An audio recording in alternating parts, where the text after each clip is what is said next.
Школьная олимпиада – это не просто удача, это постоянный труд. Чтобы блестяще решить задание любой сложности, нужно во время каникул не расслабляться, а наоборот, повышать свой уровень знаний.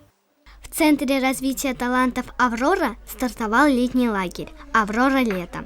Гора новостей приехала на профильную смену «Основы медицинских знаний». Здесь ребята ежедневно проводят различные исследования и прокачивают свои знания сразу в нескольких научных направлениях. Чем вы вообще занимаетесь на этих курсах?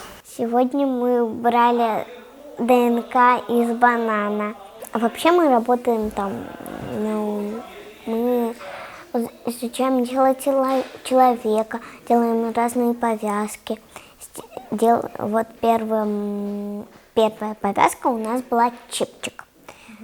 Чепчик делается, он не просто делается, он делается интересно и сложненько как-то. Но структура у него сложная, и строение тоже.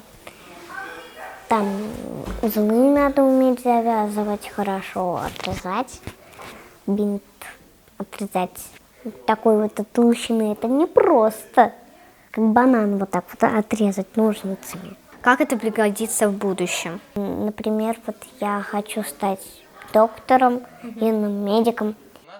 Занимаются здесь ребята с 1 по 7 класс на протяжении 4 недель.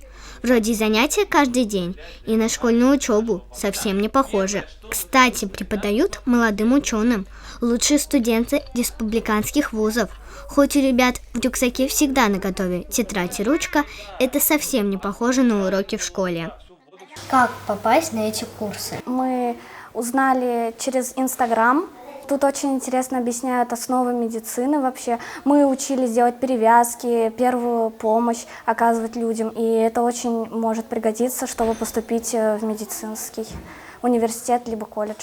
Как проходит ваш день? Начинаем с того, что нам включают презентации на компьютере. Мы смотрим это, проходим теорию, можем записывать это в тетрадь себе. У нас не только биология тут прокачивается, еще и химия. Нам показывали очень интересные опыты. Мы делали искусственную кровь, нам показывали вулкан. Мы очень много интересного посмотрели, узнали. Многие ребята пришли сюда, чтобы за лето еще лучше подготовиться к новому учебному году. Кто-то настраивается таким образом на грядущие олимпиады, а кто-то решил найти свое предназначение и определиться с будущей профессией. В любом случае, в таком лагере мозги точно заряжаются еще лучше. На такие тематические смены попадают только самые умные школьники со всего Башкортостана. Кто-то из них в новом учебном году наверняка представит нашу республику на Всероссийской олимпиаде. Будем держать кулачки. Маргарита Кунгурова, Никита Никитин. Специально для Горы новостей.